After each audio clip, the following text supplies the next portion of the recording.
Burya umuhungu muryamanye ku nshuro ya mbere utekereza ko umukunda, uba wubatse ibyago byinshi cyane byo kuzatuma mutandukana akakubika.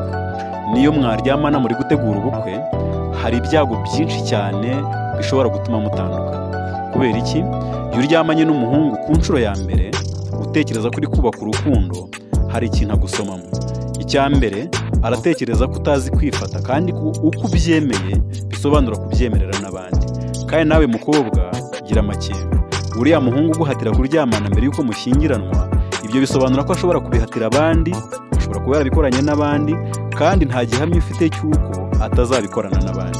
Icya kabiri, kuba ubimwemereye, ibyo bivuga yuko ushobora no kubyemerera abandi, kandi bishobora kumwongerera kugushidikanyaho. Wenda atekereza atari uyu mukobwa ashobora kuba ari n'icyohe, uyu mukobwa ashobora kuba atazi kwifata. Birashoboka ko abakobwa bamwe rero bahinduka ibikoresho byo guhaza amarangamutima y'abahungu, kubera uko kuntu muzi ko gukorana imibonano mpuzabitsina ngo n'inshuti zanyu ngo ari ukubaka urukundo. Ubushakashatsi bwagaragaje ko igipimo kiri hejuru ya 90% cy'abahungu n'abakobwa baryamanye mbere yo gushyingiranwa baratandukana. Biterwa n'iki? Ntabwo ari uko umuhungu muryamanye batagukunda, nta n'ubwo umuhungu muryamanye ari uko utamukunda, ahubwo biterwa n'impamvu zikurikira. Icya mbere, buri muntu wese burya ashishikazwa no kubana n'umuntu wiyubaha. Ni ukuvuga ngo niba waratakaje ubusugi ukaryamana n'umuhungu, ntabwo ashimishwa n'uko muryamanye gusa, ahubwo asigarana n'ibibazo by'ukuntu watakaje ubusugi. Kuba uryamanye n'umuhungu ntabwo ushishikazwa n'uko uryamanye n'uwo muhungu gusa, ahubwo usigarana n'ikibazo cyo kwibaza ngo ariko se ubusanzwe ni njye abyigiyeho cyangwa asanzwe abikora. Mu yandi magambo, nubwo muteganya kubana, hari akantu ko kutizerana kari hagati yanyu. Inama ikwiriye rero ku rubyiruko ni iyi: ujye wirinda kuryamana n'umuntu muteganya kubana, kuko bishobora kongera ibyago byo kugushidikanyaho.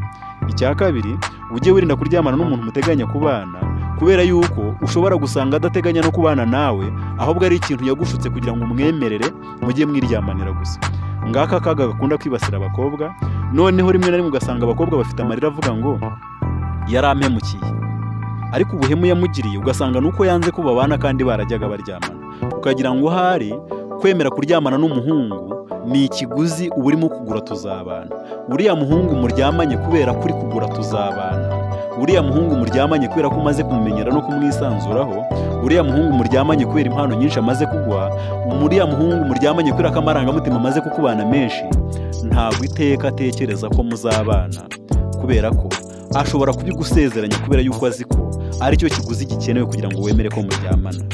Ubwo rero ntuzigire utekereza ko kuryamana nawe bizatuma arushaho kugukunda, ntuzanatekereze ko imibonano mpuzabitsina ituma urukundo rurushaho gukomera no kwiyongera, ahubwo imibonano mpuzabitsina ni ibintu abantu babiri basangira kubera ko buri umwe abikeneye, ariko nubikora kuko hari ikintu urimo kugura ku muhungu, rwose ibyago byo kugira ngo mubane biziyongera. Abakobwa rero benshi mureke kwicuruza. Mwicuruza mute?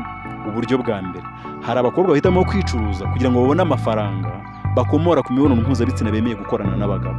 Izo ni za ndaya zo mu mahoteli no mu tubari. Hari abakobwa bicuruza kubera yuko avuga ati ninemera kuryamana n'uyu muntu azampa akazi, cyangwa hari ikindi kintu nzamukuraho, ninemera kuryamana nawe nkazamutereta iyaferi, bizatuma igenda neza. Icya gatatu, hari abakobwa bemera kuryamana n'abahungu bagura urukundo, ngo reka nemere kuryamana nawe atazambenga, reka nemere kuryamana nawe kubera yuko yansezeranije ko tuzabana. Ibyo ni ukwicuruza. Icya kane, hari abakobwa bemera kuryamana n'abahungu kubera impano nyinshi no kubera ko bamaranye igihe bamaze kumenyerana. Uko kwisanzuranaho kukaba ikiguzi gituma umukobwa yemera kuryamana n'umuhungu. Nyamara buri ibanga mutari muzi, abahungu benshi bakora imibonano mpuzabitsina batagamije urukundo, ubwo bagamije kwinezeza gusa, mu gihe abakobwa benshi bakora imibonano mpuzabitsina bagamije inyungu. Izo nyungu zishobora kuba ari amafaranga, zishobora kuba ari amasezerano basezeranijwe, zishobora kuba ari ikintu biteze bazavana ku muntu baryamanye, cyangwa se zishobora kuba ari ayo masezerano ngo tuzabana anakubiyemo impano nyinshi cyane no kumarana igihe, byatumye umukobwa atangira kwisanzura ku muhungu. Bashiki bacu rero, mugira amakenga ejo mutisanga mwabaye ibikoresho byo guhaza amarangamutima y'abahungu cyangwa se y'abagabo, bababeshya cyangwa se babasezeranya inyungu, kandi mu by'ukuri iki mukimenye, abantu b'igitsina gabo bakora imibonano mpuzabitsina bagamije kwinezeza, ntabwo bakora imibonano mpuzabitsina bagamije inyungu. mu gihe abakobwa bo umuco wacu utuma bakora imibonano mpuzabitsina bagamije inyungu, noneho uko umuhungu agusezeranya izo nyungu cyangwa se uko wakira nyinshi zimuturukaho uko abigusaba cyane, none ukavuga uti reka ne kwibabariza shira, ariko uko wanga kumubabaza wazakubabaza karindwi, kubera yuko uzicuza inshuro mwaryamye uzi ngo uri kubaka ubushuti. Cya kabiri, uzatakaza igihe, wibaza igihe wamutakajeho amaze kugenda, noneho wibaza ahantu uzahera wongera kugira inshuti. Ibyo bikomere rero ni mu byirinda. Niba ushaka gukora imibonano mpuzabitsina tegereza igihe uzashakira, ariko niba ushaka no kuyikora yikora ushakamo umunezero, we kuyikora ushaka inyungu, kuko uriya muntu uryamanye nawe kubera inyungu agusezeranya cyangwa izo umwitezeho, izo wabonye cyangwa izo uzabona, rwose bizaguteza agahinda n'imibabaro idashira ku buryo ushobora kuzayisazana. Izi nama ntizari zikwiriye se? Ntiziziye igihe se? Niba wumva aka kantu kagushishikaje, kora like, ukore share, ariko cyane ukore subscribe, ukore kuri ako kazogera inshuro ebyiri, nihagira ikindi kiganiro gishyirwa kuri YouTube